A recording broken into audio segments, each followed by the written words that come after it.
신 만들어진 위험 리처드 도킨스 즈음. 직시하라. 신 있는 세상의 혼란과 충돌을 상상하라. 신 없는 세상의 이성과 자유를. 신은 없고 비이성적 믿음만 남은 세상을 위한 12가지 해독제. 이 책은 종교 바이러스를 저지할 이성이란 백신이다. 신을 믿는 사람들은 신께서 사랑과 평화, 평등을 강조했다고 말하고 있지만 사실 전쟁과 불평등의 역사 대부분은 신을 믿는 사람들 때문에 발생한 것입니다. 최근 세계 도처에서 벌어지고 있는 전쟁과 분쟁 대부분이 유대교, 기독교, 이슬람교 등 아브라함의 새 종교를 믿는 국가나 민족들의 갈등 문제입니다. 지난 과거 영국 IRA 분쟁은 가톨릭과 개신교도 간의 분쟁이었고, 코소보를 비롯한 발칸 반도 주변의 분쟁 또한 기독교와 이슬람교 간의 갈등이었습니다. 두 번의 세계대전은 영국, 프랑스, 독일, 이탈리아, 미국 등 기독교인 간의 전쟁이었으며 교황 비오 12세는 유대인이 그리스도를 저주하였다고 하여 2차 세계대전 당시 히틀러의 편에 서기도 했습니다. 개신교 창시자 마틴 루터 또한 유대교 예배당과 유대인 학교에 불을 지르는 행위를 옹호했습니다. 우크라이나에게 공격 명령을 내린 러시아 푸틴 대통령은 세례까지 받은 기독교인이고, 최근 중동 분쟁의 원인이 되고 있는 이스라엘과 팔레스타인, 이란 등의 국가는 모두 아브라함의 새 종교 즉 유일신을 믿는 국가와 민족입니다. 마치 살인의 명분을 만들기 위해, 전쟁과 분쟁을 일으키기 위해 인간이 신을 만들지 않았을까요?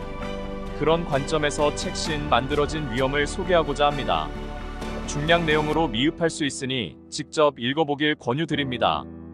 그리고 나는 유대인의 신 야훼를 믿지 않는다. 하지만 여러분이 유대인, 그리스도인 또는 이슬람교인으로 자랐다면 야훼를 믿을 가능성이 꽤 높다. 그리스도교인들과 이슬람교인들은 아랍식 이름인 알라로 유대인의 신을 받아들였다. 그러니까 그리스도교와 이슬람교는 고대 유대교의 분파이다. 그리스도교 성경의 첫 번째 부분은 순수하게 유대교의 경전이고, 이슬람교의 성서인 코란은 유대교 경전들에서 일부가 유래했다.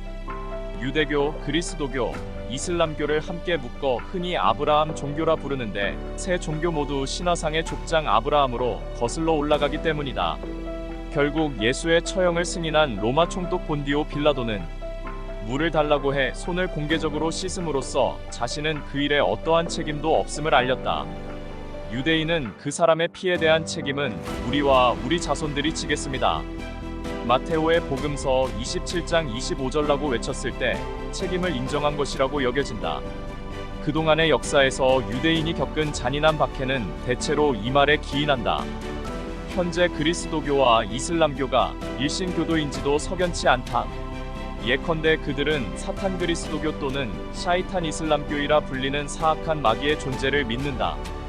마귀는 그 밖에도 다양한 이름으로 불리는데, 예를 들면 베엘제불, 베리알, 루시퍼 등이다.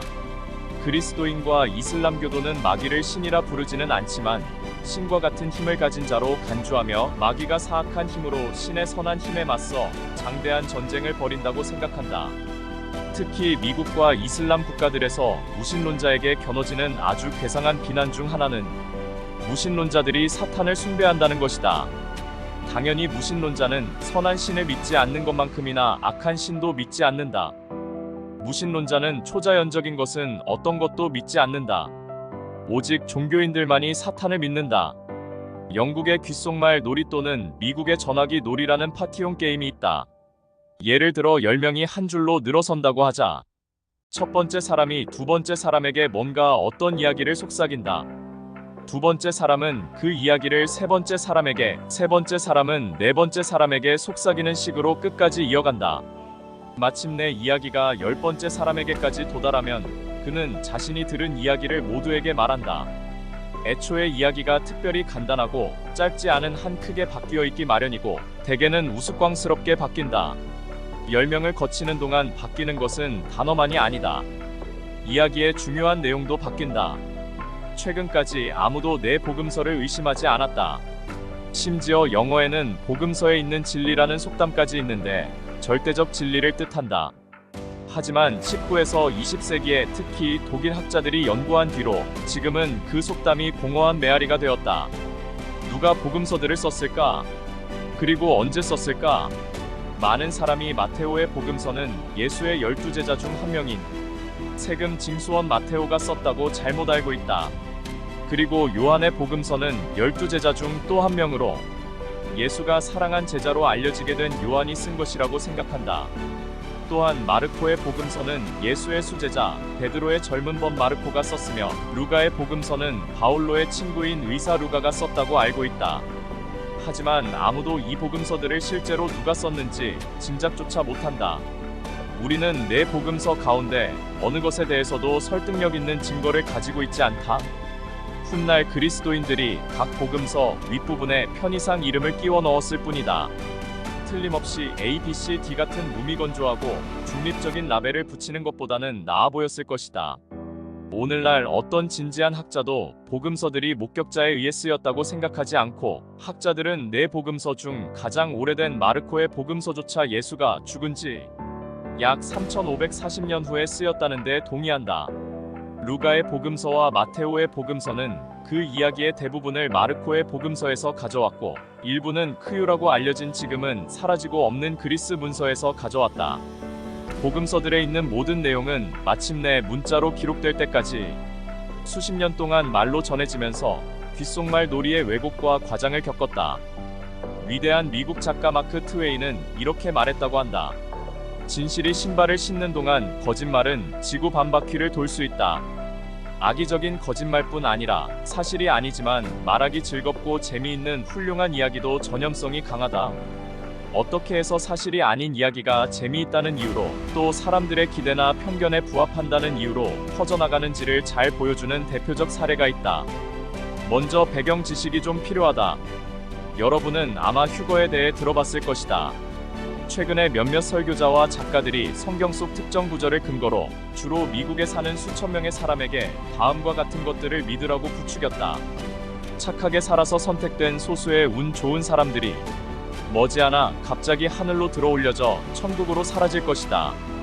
휴거는 성경에서 약속한 재림을 예고할 것이다. 휴거되지 못한 나머지 사람들은 남겨질 것이다. 그런데 하늘로 들어올려진다면 휴거된 오스트레일리아인과 휴거된 유럽인이 서로 반대 방향으로 들어올려진다는 뜻일까? 예수의 죽음과 복음서들이 쓰인 시점 사이에 긴 공백이 있다는 사실은 우리에게 그 복음서들이 과연 역사에 믿을 만한 길잡이인지를 의심할 한 가지 이유를 제공한다. 또 하나의 이유는 복음서들이 서로 모순된다는 것이다. 예수를 따라다닌 12명의 제자가 있었다는 데는 모든 복음서가 일치하지만 그들이 누구였는지에 대해서는 의견이 다르다.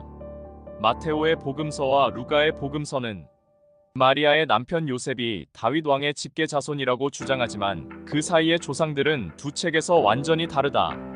마테오의 복음서의 경우는 25명이고 루가의 복음서는 41명이다. 설상가상으로 예수는 처녀인 어머니에게서 태어났다고 여겨지므로 그리스도인은 요셉이 다윗 왕의 직계 자손임을 이용해 예수가 다윗 왕의 자손임을 입증할 수 없다. 복음서와 알려진 역사적 사실이 불일치하는 부분도 있다.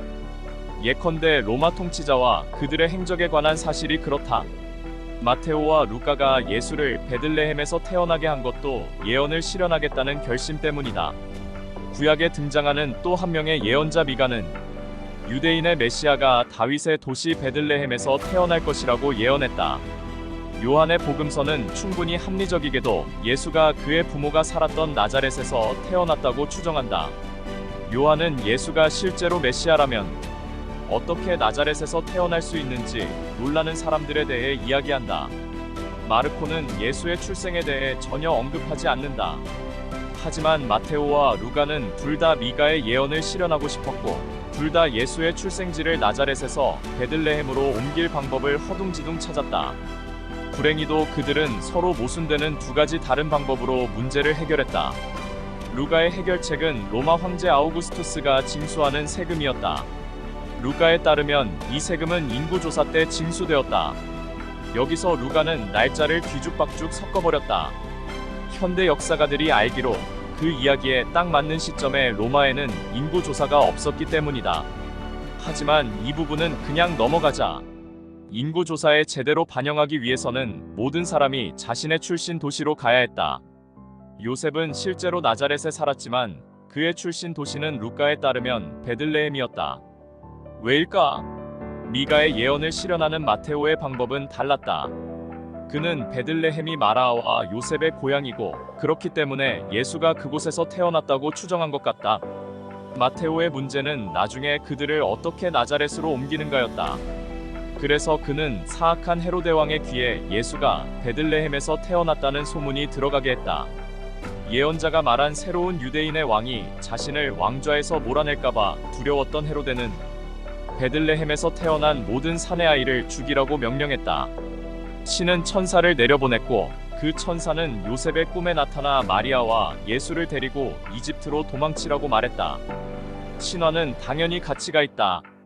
하지만 성경의 신화를 북유럽인, 그리스인, 이집트인, 폴리네시아와 오스트레일리아 원주민, 아프리카나 아시아 또는 아메리카 대륙의 수많은 부족 신화보다 더 가치 있게 취급할 근거는 전혀 없다. 하지만 성경은 또 한 가지 중요한 주장을 한다. 요컨대 그것은 선한 책으로 불린다. 도덕적 지혜를 담은 책, 우리가 선하게 살도록 돕는 책이라는 것이다. 많은 사람, 특히 미국인은 성경 없이는 선한 사람이 될 수 없다고까지 생각한다. 하늘의 거대한 감시 카메라 이론은 우울하긴 해도 어느 정도 일리가 있다. 혹시 그런 게 실제로 범죄자를 단념시킬 수 있을까? 여러분은 만일 그렇다면 교도소의 비종교인의 비율이 높을 거라고 생각할지도 모른다. 2013년 7월에 조사한 수치가 있다. 미국 연방 교도소에 수감된 기결수들을 대상으로 소속 종교를 조사한 것이다. 수감자의 28%가 개신교 그리스도인이고 24%가 가톨릭 그리스도인이며 5%가 이슬람교도였다. 나머지 대부분은 불교도, 힌두교도, 유대교, 아메리카 원주민, 모름이었다. 그러면 무신론자는 겨우 0.07%였다. 유죄 판결을 받은 수감자는 무신론자보다 그리스도인일 확률이 750배나 높았다. 신이 치타를 만들었다면 그는 분명히 빠르고 난폭하고 눈이 예리하고 날카로운 발톱과 이빨을 가지고 있으며 가젤을 무자비하게 죽이는 데에 몰두하는 뇌를 장착한 뛰어난 킬러를 설계하기 위해 많은 노력을 기울였을 것이다. 하지만 같은 신은 가젤을 만드는데도 동일한 노력을 기울였다. 신은 가젤을 죽이도록 치타를 설계함과 동시에 치타로부터 잘 도망치는 가젤을 설계하느라 바빴다. 그는 각각이 상대의 속도를 따라잡을 수 있도록 둘 모두를 빠르게 만들었다. 이 대목에서 여러분은 이런 궁금증이 들지 않을 수 없다. 대체 신은 누구 편인가? 신은 양쪽 모두 비참하게 만들고 있는 것처럼 보인다. 혹시 그가 관람 스포츠라도 즐기는 걸까? 겁에 질린 가젤이 필사적으로 도망치다가 자빠져 목을 죄는 치타한테 질식사당하는 장면을 신이 즐겁게 지켜본다고 생각하면 끔찍하지 않나? 또는 사냥에 실패한 치타가 애처롭게 칭얼거리는 새끼들과 함께 서서히 죽어가는 모습을 신이 감상하고 있다고 생각하면 어떤가? 물론 무신론자에게는 이런 문제가 없다. 신을 믿지 않기 때문이다. 신을 믿지 않는 사람도 겁에 질린 가젤 또는 굶주린 치타와 그 새끼들을 마음대로 불쌍히 여길 수 있다.